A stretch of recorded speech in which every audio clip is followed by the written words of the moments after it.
Welcome to Think Tech. We are raising public awareness about technology, energy, diversity, and globalism. This show is Center Stage. Welcome.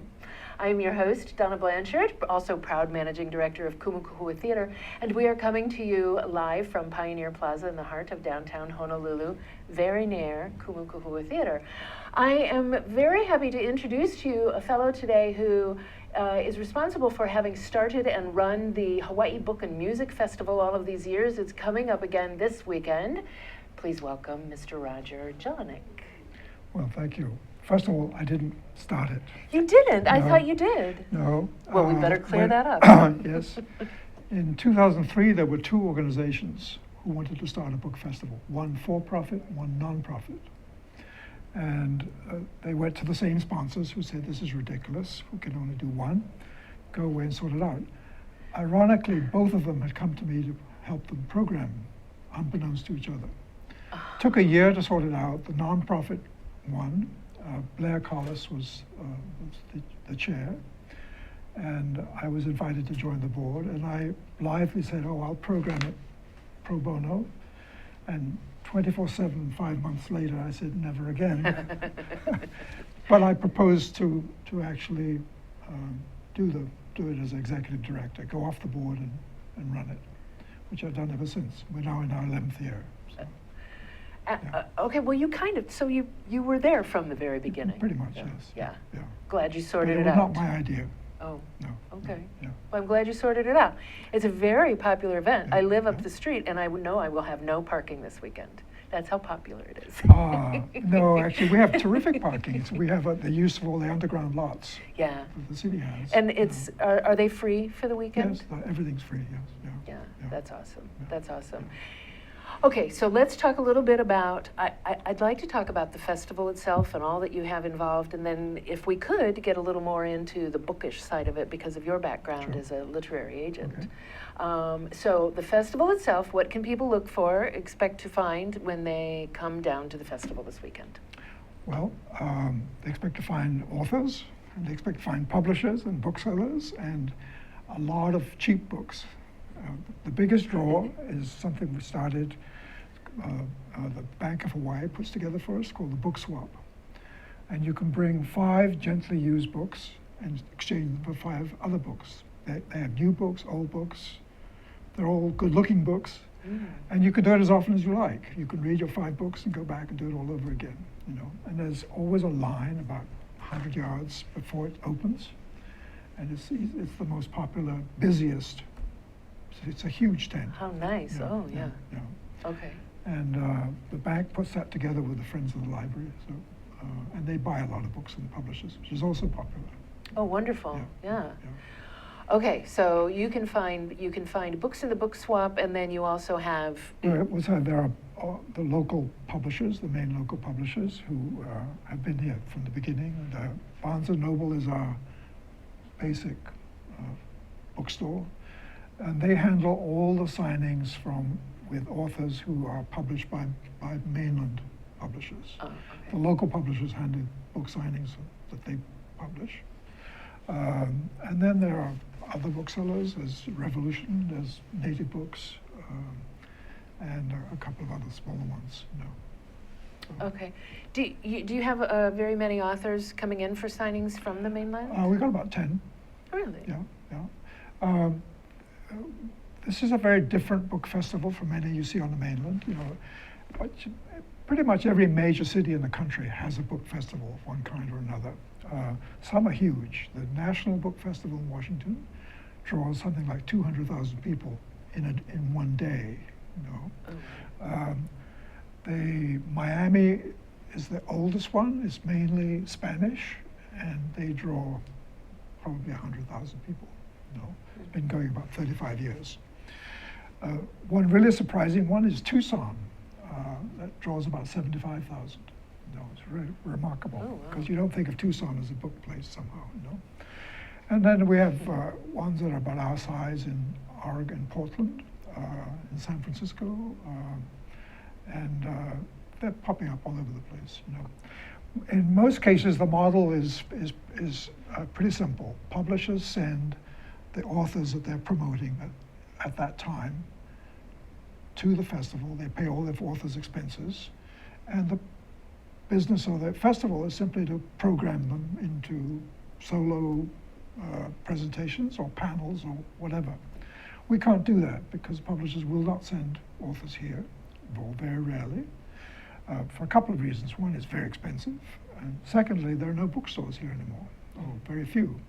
We lost 17 in one day when Borders folded. And Borders folded not because it was doing poorly here, it was actually doing extremely well. A couple of their stores were the biggest in the chain. They folded because on a national basis, they couldn't compete with Barnes & Noble and Amazon. Another reason why it's tough to get publishers to invest in a Hawaii Book Festival is Amazon. You know, what people were doing here, and I've done it myself. You go into a bookstore and you say, oh, I want that book, and oh, it's $40. I think I'll go get it on Amazon, you know. For instance, today I looked up a book that by Steve Case, and we're trying to get Steve Case to come to our festival for obvious reasons. It's a $27 book on the list price. Amazon's selling it for $17. A local bookstore can't compete with that. Right. You know, so that's part of it. And then with the digital revolution in publishing, which happened around just about the time of the recession, local publishers went from being the most vigorous regional publishing scene in the country because of our isolation and the tourism, to being pretty thin. I mean, they're having a hard time because there's no place to expose the books. You know? So the festival has become more and more important because we do expose the books. So as an example, we've had a dedicated Hawaiian culture program right from the beginning. And at first it was a little primitive. But as the immersion language programs have gotten going, it's produced a steady stream of young scholars who are producing theses, master's theses, now PhD theses, which become books, which are not that readable. They're professional books. They're published in the service of an academic career. So we build panels around them with people who are really articulate, because they all have something new to say, and the whole of Hawaiian history is kind of being revised wholesale as a result. And this happened at the same time as the Hawaiian language newspapers were rediscovered. So that's the source material for these books. But the only place that presents them on a big scale is the Hawaii Book and Music Festival. And so it's now the best attended venue in the festival, you know, even though the books themselves are not that easy to read. It doesn't sound like it. No. That's marvelous. I didn't realize, I know that, well, I'm a fan of Namea, but there really aren't any other bookstores, any other larger bookstores that might carry Hawaiian works. Well, actually, the Barnes & Noble carries them all, but you know, you have to really be interested and go to the shelves that have the Hawaiian. Namea does have presentations, and they do a really good job. It's a steady stream of the same authors, and we're presenting the same books, but because of the noise of the festival and all the promotion, it attracts a larger audience. We've also evolved in a different way from mainland authors. We focus very much on authors who are telling a story that's about Hawaii in some way. For instance, there's a Salt Lake City author named Julie Checkaway, who wrote a book on a story that actually you at Kumukahua did a play about, which is about the kids who swam the Maui ditches and went on to be Olympic swimmers. And so that's a book of local interest. It's a beautifully written book. It really did well on the mainland. So we're flying her in, and she'll be presenting. Other authors happen to be based here. Shauna Yang Ryan, for instance, has written a book about a novel called Green Island. It's a family saga set in Taiwan, which tells the story of how the indigenous people there were suppressed first by the Japanese invaders, and then the Kuomintang further suppressed them, and they're still suppressed. So it's a kind of an analog to what's happened to the Hawaiian culture. She's in the English department here, published by Knopf, one of the best publishers. So she's right here. So obviously we make use of that. You know. Oh, wonderful. Yeah. That sounds like something that should be developed into a play. Well, ask her. I think that I will. I'll see her at the festival. Well, we're going to go to our first break. Hold on Okay. for just a moment. We're going to be right back to talk more about the Hawaii Book and Music Festival and publishing here in Hawaii. So please stay put. Aloha, this is Maria Mera, and I'm here to invite you to my bilingual show, Viva Hawaii on Think Tech Hawaii, every other Monday at 3 p.m. We're here to inform, motivate, and entertain you. Join us. Hola, soy María Mera y estoy aquí para invitaros a mi show bilingüe Viva Hawaii en Think Tech Hawaii cada 2 lunes a las 3 de la tarde. Estamos aquí para informaros, motivaros y entreteneros. Apuntaros. Aloha, my name is Carl Campagna. I'm the host of Think Tech Hawaii's Education Movers, Shakers, and Reformers. You can see our show every Wednesday at noon at 12 p.m. on thinktechhawaii.com, as well as visiting YouTube and finding the link for the show there. The show is also aired on OC16. We look forward to seeing you on the show. We have many wonderful guests, including Joan Husted, Corey Rosenlee, where we talk about the very important issues of education for our keiki. We look forward to seeing you there. Mahalo.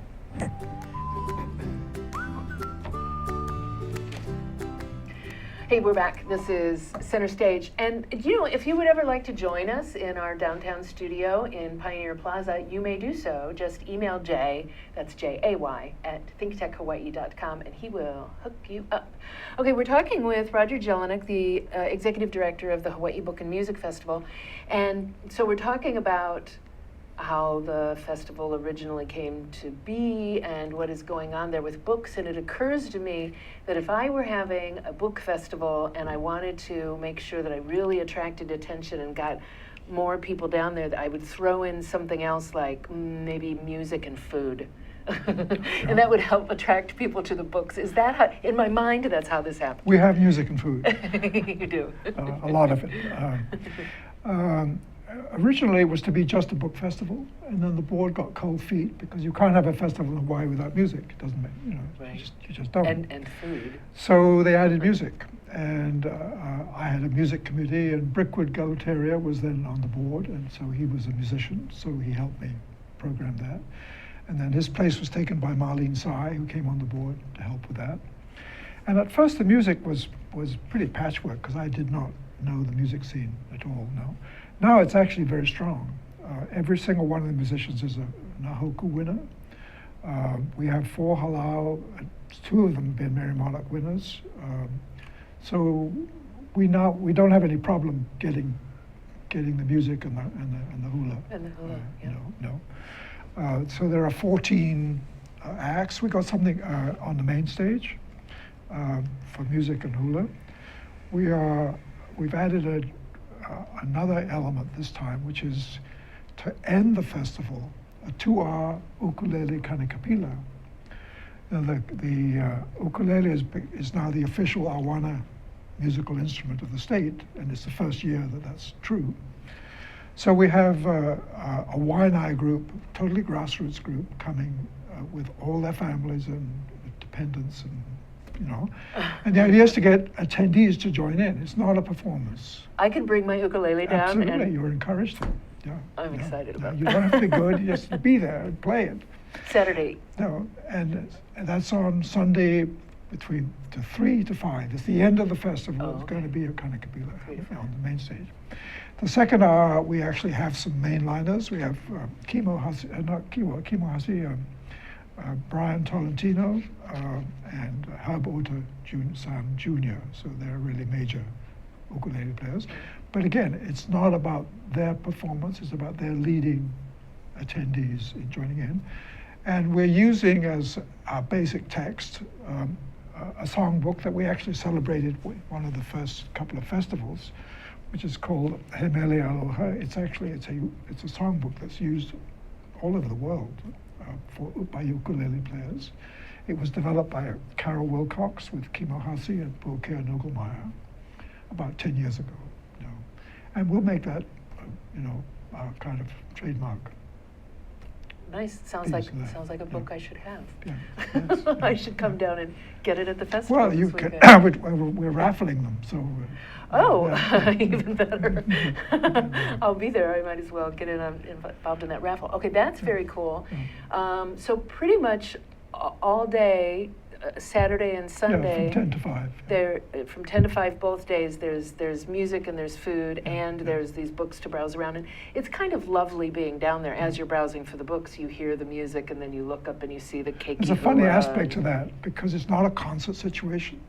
So the musicians think no one's paying attention and they play louder and louder and louder. And you have to keep on tapping them down. It's nice how it just kind of floats all Yeah, over the yeah, grounds, yeah. too. No, it's worked out very well.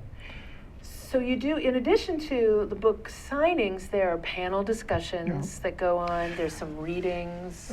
That's a new development this year. We've always had panels. We had maybe 20 last year because, as I explained, the Hawaiian culture is usually done in panel form. And we've had, the values of Hawaii. We did as a 14-panel program.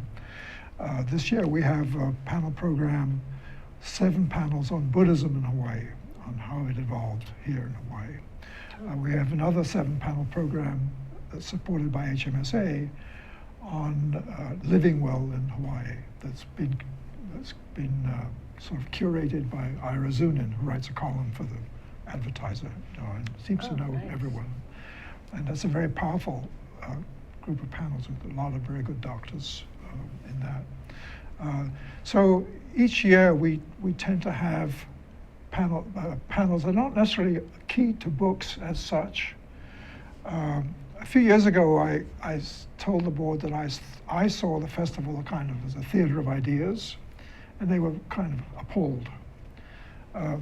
But necessity is the mother of invention, and now it's become a theater of ideas with books. Well, that's wonderful. yeah, I mean, yeah. because you have a takeaway from the discussion. You have an opportunity to bring the books home and all of that knowledge. Yeah. So, is there anything? Well, we should say that people can go to the Hawaii Book and Festival.com Yes. for the schedule Yeah. and to find out It's where a you very want to rich go. website. Every single presenter has a bio up there, and then all the programs are also set up separately. So there are lots of ways to navigate. The whole schedule is up there, of course. It's downloadable and printable. There's just an immense amount of material there. Yeah. Is there anyone else in particular that you'd like to mention who's going to be there that I think Yes, you rattled off a lot of. one really special person is Adrienne Kepner, who's a curator of ethnology at the Smithsonian. Oh. And she was a principal author for a book on royal featherwork. And she's been flown in to talk about that. What's interesting about that is that the book is actually the catalog for a big show that was supposed to be here, got canceled at the Bishop Museum, but it went on at the Young Museum in San Francisco, and was so successful that the LA County Museum of Art has taken it on. It's going to open there in May, and sort of the official announcement of that show in LA is going to be at the festival. So that's what she's here to come and do. Oh, nice. There's a lot going on with Shakespeare. I mean, his first folio is here visiting us. We have 4 or 5 events associated with Shakespeare. One particularly fun one is it's called Gravedigger's Tale. It's Hamlet from a gravedigger's point of view, that the Folger Society, which is touring a copy of the first folio around the country, has provided for us. The first folio, copy of the first folio itself is at KCC, and there's a beautiful exhibit there. It's really remarkable about it. No. We have a panel on Shakespeare in Hawaii, because there's a lot of writing in the Hawaiian language newspapers about Shakespeare. And the panel is about how the plays were translated and how they were played. That's interesting. Well, Hawaiians had the highest rate of literacy in the world by the 1880s, And they often would translate a French novel before the English did. So, I didn't know that. Another panel is a little bit more arcane, but quite fascinating. A scholar who happened to be coming to Hawaii at the time of the festival produced a paper in which she shows how Shakespeare plays were used by Hawaiian royalty to explain their identity, and also how the, particularly the American colonists, if you will, or the people who came here to more or less take over the place, also used Shakespeare to rationalize their point of view. So it's a fascinating panel, and that's illustrated with passages from the language, from the newspapers. Poor Ken Ogelmeyer actually translated it, to be or not to be. But he said, you know, there is no word for to be in Hawaiian, which made it a little difficult. Oh, interesting, interesting. I'm just imagining how the missionaries must have felt coming here and saying, no, you mustn't do these things, and then Shakespeare, you know. Well, they said, you know, it's like, it's sort of this exotic little kingdom like Antony and Cleopatra kind of thing, you know. And then Kamehameha IV, I think it was an avid Shakespeare reader and loved Shakespeare. And he did to prove that he was Julius Caesar or something like, you know. So they used Shakespeare in their rhetoric to rationalize their political positions. You know. Very interesting. There's Tony Pasculi is doing he always does the fight choreography, shows how choreography tells a story, you know. And then Eden Lee Murray, who's the MC for the Keiki stage, has just produced a production of Othello at the Hawaii Theatre with her Young Actors Ensemble. And that 90-minute play, she's reduced to 25 minutes in a kind of Monty Python-esque, not particularly tragic version. Oh, that will be fun to see. Which will be on the Keiki stage. And Eden Lee is your wife and partner. Yes. It's always wonderful to see kids getting involved in Shakespeare and having fun and playing with it and really enjoying it and not Well, they treating trained it for 9 so. months for this. Wow, It's a really, it's not a club. It's a conservatory program, essentially, that she runs, you know. Oh, that's awesome. Out of the Hawaii Theater. Yes. Yeah, she's the director of education. Yes. That is an amazing lineup of events. Has the Book and Music Festival continuously grown through the years, or do you feel like it's leveled off a bit? It depends on the weather. Or if there's a championship boxing match that there was last year. That'll get it. We say it's very difficult to figure out how many people are there. The number we use is 30 to 40,000 over the 2 days. I wonder about it because when you look at a stadium full of 40,000 people, it's a lot of people. You know? And also, what complicates it is that increasingly, this is a big change, we do an on-site survey, which is quite elaborate, and it's self-selected, so you have to be a little wary of the results. But they're pretty consistent. And the people say, first of all, say it's their favorite festival, which we like to hear, They come, 60% come in families because they want to expose their children to books, to reading, to music, and to performance, which they don't get a lot of in school now. About 10 to 15% are Hawaiian, so that's interesting. You know, we appeal to obviously all ages, from almost newborn to centenarians. You know? So it's difficult to figure out exactly who is there.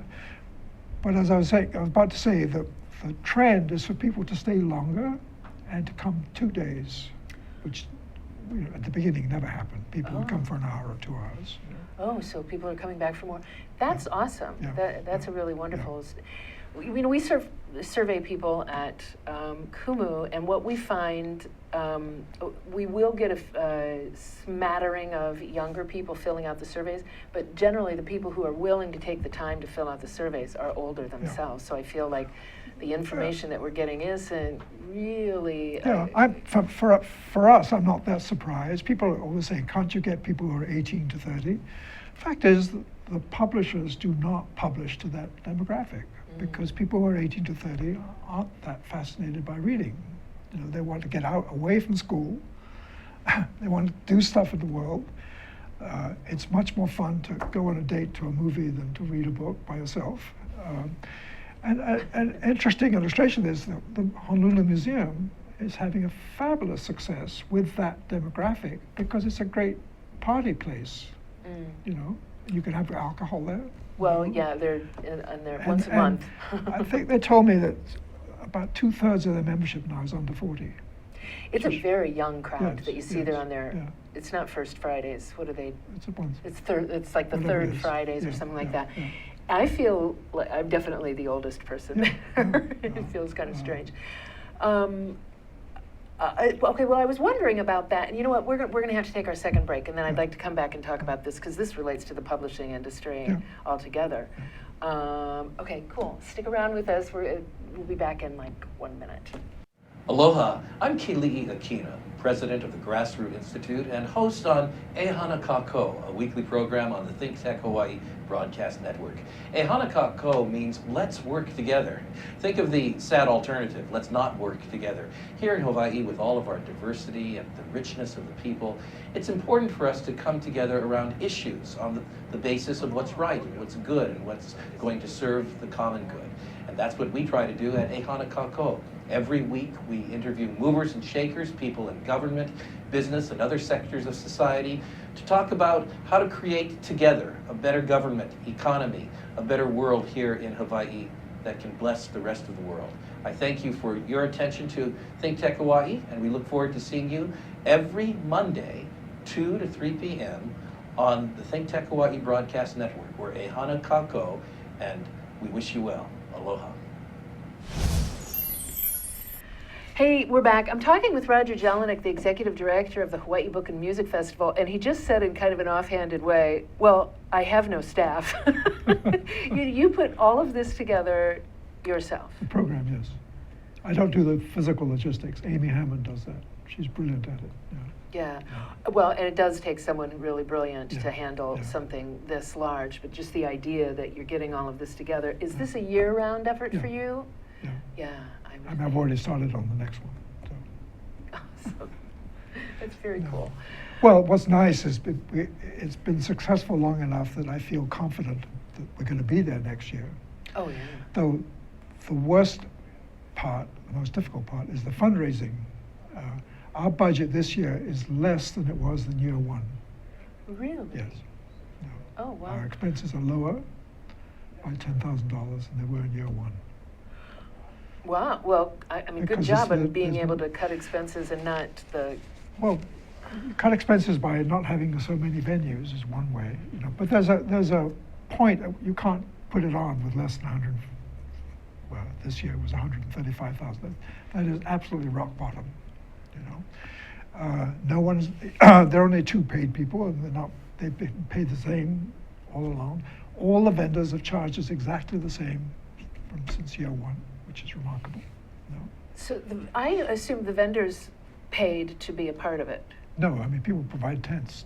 Are paid. Oh. You bet. Okay. Wow. No, the publishers pay to be part of it. They pay to be part Yes. of it. Yeah. Okay. Anyone who takes a booth pays for that. Yes. But that hasn't changed much in 10 years. And that's not supporting you. Yeah. Why do you have less money now? Do you have funders? Because that when we drop- started, festivals were all the rage with corporate, with corporations, and it was very easy. You walk in and say, "Oh, we're doing this," and they give you. Target came on board, said, "Oh yes, you know, here's $40,000," you know, and they stayed for 3 years, and then they changed their direction and went more into education, into schools. So we lost that. So it's been it takes, I would say, out of the year of preparation, at least 8 months is spent on fundraising. Oh, You yeah. know, grant writing particularly. First couple of years we didn't write grants. No, that's what I do. So, I mean, most of the time. Yeah, I'm just thinking there's got to Yeah. be a lot of grantors Yeah, who yeah. would want to get behind this. Of course, there's a lot of work Yeah. involved in it. Then there's, you know, NEA declined us this time because they didn't see enough new programming, new ideas, new concepts for programming. And you have to explain to them that you have to put the festival on first, and then you can actually add new programming. Yeah. But that's another trend that funding organizations don't want to fund the operation. They want to fund something new, because the people who something administer sexier. those funds make a living at it, and they want to be interested. They're not interested in what tents cost. No. All right, well, we'll talk offline Yes. about that. I Yeah, think yeah. that I might be able to help you with that. So let's talk about, I'm intrigued, you said that 18 to 35 age range you're not really going for because they're doing other things, and a couple of things are coming to mind. First of all, I get that, I understand that. Luckily for me, I've always had insomnia, so I've always read all my life. You know, I had to. I've read a lot of really good books, some of them twice, that way. Do you expect that those people who are busier with much more, quicker reward? Well, this are is a gonna- phenomenal period for video and mixed media. It's very exciting, Yeah. Reading a really good book takes time, it takes focus, it takes, it's a solitary occupation. Paradox of a festival is that you're asking people who read books by themselves to come together and Talk about them. talk about them, Yeah. which they don't normally like to do. That's Oh one no! of If you hang out with the right people, I mean, I've gone on Yeah. vacation and sat and read a book Well, next the to book him, clubs- and book then clubs we are very hand off. popular now. And, Book clubs are very popular now. Yeah. Yeah. Do you feel like once people go through, so age 18 to 35 aren't reading, but they're coming back to it? Well, When they get obviously at our festival, a lot of people coming back with young children, and that's what gets them hooked. Yeah, that makes Yeah. sense. So what kind of changes have you seen in the publishing industry? Oh, they've been absolutely huge. I bet. Yeah. The advertiser asked me to do a blog, I think the previous administration of the advertiser, not the current owners.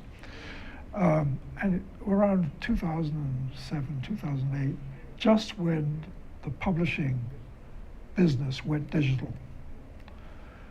And I would spend literally 3 hours a day just aggregating fascinating new initiatives that were going on in publishing. And it just took the best 3 hours of my day, and I wasn't getting paid for it, and I just couldn't afford to. And it was interfering with putting the festival together. But it happened very suddenly and at a terrific speed, and it's transformed the economics of publishing. It's made self-publishing not only cheap, but also respectable.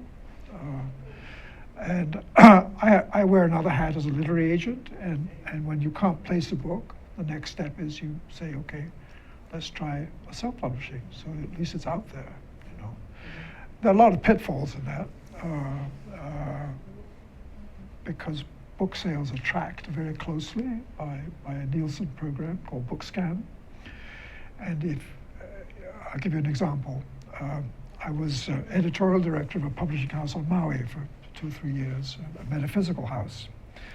And I was very excited to take on an author whose last book had sold 70,000 copies. And for a tiny, small house based on Maui, it was exciting to have an author who was that successful. So the author, thinking he was so successful, decided to reprint his books that he had published 10 or 15 years before, that had had very small sales. Whereupon BookScan picked up those sales, and the distributors and the bookstores used that information to project the likely success of the book we were publishing. Oh, and it wasn't so good anymore. No. So It's diluted. So the publishing world, like everything else, has gotten very polarized. The people who break through and make it create a brand, and people feel if you're going to spend 3 days reading a book, you want to know that you want to feel confident that it's going to be well spent. It's a big investment. So the James Pattersons of the world they can just pump stuff out, put their name on it, and people trust it, and it's a brand. A genius literary author like Jim Rumford here is just a fantastic artist and writer, because he doesn't do breakthrough genre books. You know, every one of them is an original. No, it's like painters who decide to change what they paint, and the gallery says, "Oh no, you've got to keep on painting the same thing." You know, it's probably true with playwrights. You know, well, it's become really accentuated now, and if a successful author slips, the next book doesn't do as well, he can be abandoned by the publisher. You know? And the publishers have become increasingly skillful at detecting what's going to work and what isn't going to work. They won't know until the book has been in the marketplace in a pre-pub mode for about 6 months. But if they sense that it's not going to work, that the bookstores are not going to buy advance copies, they won't push it, and that's death. When I started in this business as a literary agent in the mid-90s, it seemed extraordinarily easy. You know, you had a good idea, had a good writer, you could always sell it. Now it's really difficult. It's particularly difficult from Hawaii. So, you know, and I'm interested in books that cross boundaries all the time. I'm not interested in genre, so I make life particularly difficult for myself. Because you like the variety of them. Yeah, it is strange when, Stephen King wrote under a pseudonym when he tried out a somewhat different genre. And it didn't work. And then, I liked those books. Yeah. Okay, so if someone, and there are so many options out there, I feel out now for people who, 20 years ago would have said, "Oh, I'm going to write that book." Now there's blogging, and there are video blogs that people sell to get their message across. This is probably a shameful admission. I don't read that many books. I read magazines because it's a fantastic period for magazines. They are quite superb. They're superbly edited, and I find them absolutely fascinating. And I get into many more subjects very quickly and in some depth, whether it's the New York Review or the London Review or New York Magazine. You'd think of New York Magazine as a kind of a glossy city urban magazine. It isn't. It's acres of print. Very few graphics now. You know? Oh, I don't read New York Magazine. Well, it's a phenomenal magazine. You know what, though? There are a lot of very good magazines out there, and I was just recently in the Barnes & Noble at Ala Moana, and their magazine section is huge, and it's fun to dig in there, and it feels almost it's like less of a commitment to grab a magazine. But I'm a fan of The Economist and The New Yorker, and it takes a month to get through each one of those. Yeah, but it's a beautifully edited magazine. Yeah. But there is something about a book and a good, I still miss Gus McCrae.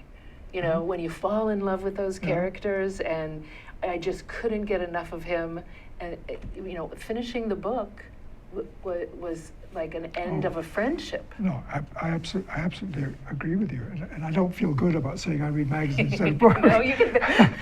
Other magazines. And I do read the books that we present, by the way, because that you need to. Yeah, that I'm interested in. No, it's just partly for professional reasons, but partly I'm just interested in what they are. But when I look at book reviews now, and I see what's being published, the intensity of the art has increased enormously. The competitiveness of books that are being published is quite extraordinary. I've been in the business, over 50 years, and so I have a real sense of what was being published and what is being published. I get a lot of submissions now. The internet makes it very easy of people who want to get published, and it's quite clear that most people who do that haven't looked around to see what is being published. They're not aware of the level of intensity and of the craft that's out there. There are lots of writing schools now, there are lots of writing conferences, and lots of this. So lots of books about how to write well, and it's a very attractive concept to be a writer, be independent and so on. So it's a kind of golden age for writing, I think, right now. It may sound counterintuitive, but it's... It does sound counterintuitive. I'll take your word for it. You should know what you're talking about. I should. That's exciting. Well, that's exciting to know. And I got a book I want to talk to you about. And I think that's a part of the American dream is not what it used to be, because it used to be the house and the family and the kids, and it's not necessarily that anymore. But everyone still. The writer's life has always been romanticized, though. Yeah. It's always been, totally independent. They used to read the jacket copy of all the different jobs they'd had, all different occupations, all those risque things they'd done, to write about. So that hasn't changed now. No. And that's terribly exciting. Well, I'm glad to hear. I'm so glad that you are still the executive director of the festival, and you're already working on next year. I'm looking forward to being down there this weekend. And I'm glad to hear that things are going so well in the publishing industry. Thanks for coming out and giving us all the update. Thank you for the opportunity. Awesome. Thank you very much for being here. And there's a few more people here I would like to thank. Rich Prapus, who is our floor manager, who's right over there. He is. Thank you. Zuri Bender, our studio overlord, who is in my ear. Jay Fidel, who somehow manages to put all of this together. We will see you next week here on Center Stage. Bye. You have a totally charming presence on Oh, well, thank you. box.